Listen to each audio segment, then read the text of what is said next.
Episode की starting में house of Blackwood जो रायनिरा के सपोर्टर हैं, वहीं दूसरी तरफ ब्रैकेंस एगॉन को ही ट्रू किंग मानते हैं। उसके बाद दोनों पक्षों में वाद विवाद होता है। इसके बाद ये ब्लडशेड में बदल जाता है और हर तरफ लाशें बिछ जाती है। दूसरी तरफ सर एरिक और उसके भाई एरिक को दफना दिया जाता है। फिर सीन चेंज होता है किंग्स लैंडिंग में, जहां क्रिस्टन कोलहैन का पद लेने के बाद थोड़ा नर्वस नजर आता है। उसके बाद रेड कीप में काउंसिल मीटिंग होती है, जिसके अंदर ब्लैकवुड व ब्रैकेंस के टेरिटोरी डिस्प्यूट की बात की जाती है और ब्लैकवुड्स ब्रैकेंस पर भारी पड़े। हालांकि इसमें कैजुअलिटी ब्रैकेंस को भी उठानी पड़ी। फिर जंग के मुद्दे पर बात की जाती है, जहां एलिसेंट कहती है अब लड़ाई होकर रहेगी और क्रिस्टन अपना प्रस्ताव रखता है और कहता है हमें हैरनहॉल पर कब्जा जमाना होगा। इसके लिए हम घोड़े के सहारे जाएंगे, क्योंकि अगर ड्रैगन लेकर जाएंगे तो दूसरी तरफ से भी ड्रैगन्स आ जाएंगे। और एलिसेंट इसको सुइसाइड बताती है, लेकिन एगॉन कोल से सहमत हो जाता है और खुद भी जाने की कहता है। पर एमन बोलता है राजा की सुरक्षा जरूरी है। दूसरी तरफ रायनिरा मिसेरिया से कहती है अब तो मैं तुमको आजादी दे चुकी हूं, तो तुम यहाँ क्यों हो? बट शी रिप्लाइड उसे उसके साथ ही रहना है। अब डेमन अपने ड्रैगन पर बैठकर हैरनहॉल पहुंच गया है, जहां सबसे बड़ा महल खंडर पड़ा है और वो धीरे धीरे आगे बढ़ता है और उसे साइमन स्ट्रॉन्ग मिलता है। फिर डेमन कहता है ये महल की इतनी खराब हालत। वह जवाब देता है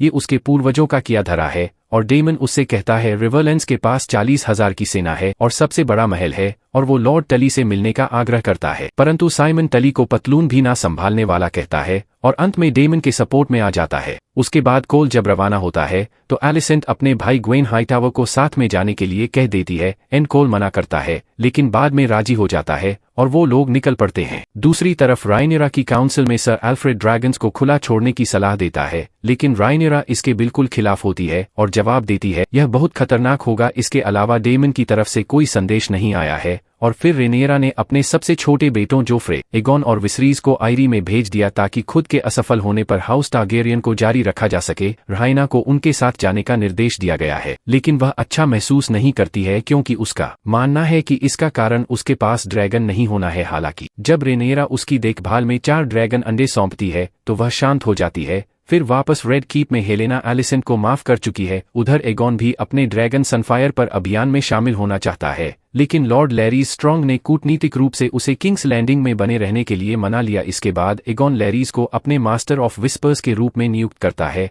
और फिर रेड लाइट जोन में उल्फ एक ड्रैगन सीड वैलेरियन रक्त का कमीना और राजा विसेरिस टारगैरियन और प्रिंस डेमन टारगैरियन का सौतेला भाई होने का दावा करता है। जब एगॉन और उसके साथी अपना वर्जिनिटी खोने के लिए वेश्यालय में एक नए नौकर को लाते हैं तो उनका सामना सिल्वी और एमन को उसके साथ पाता है। फिर एगॉन अपने भाई का मजाक उड़ाता है जब तक कि एमन गुस्से में चला नहीं जाता। उसके बाद क्रिस्टन और ग्वेन हैरनहॉल की तरफ जा रहे होते हैं और तभी बेला जो पेट्रोलिंग पर होती है और उन्हें देख लेती है और कोल तेजी से जंगल की ओर जाने को कहता है और किसी तरह वो फॉरेस्ट में घुस जाते हैं। फिर तुरंत ही काउंसिल में रायनिरा को जल्द ही इस पर एक्शन लेने के लिए जोर दिया जाता है, पर वह कहती है कि थोड़ा रुकना चाहिए, लेकिन काउंसिल वाले ड्रैगन भेजना चाहते हैं। फिर रायनिरा इस पर सोचेगी ऐसा कहकर मीटिंग रोक देती है। उसके बाद हम डेमन को देखते हैं, जिनको थोड़ा अजीब महसूस होता है। फिर वह कमरे से बाहर जाता है तो उसे पास्ट वाली रायनिरा नजर आती है, लेकिन असल मायने में वो सपना देख रहा था और अपने आप को एक पेड़ के पास पाता है और वहां पर एक एलिस रिवर नाम की लड़की खड़ी होती है और भविष्यवाणी करती है उसकी मौत इस पेड़ के पास ही होगी। फिर रायनिरा मिसेरिया को अपने यहाँ कोर्ट में जगह दे चुकी है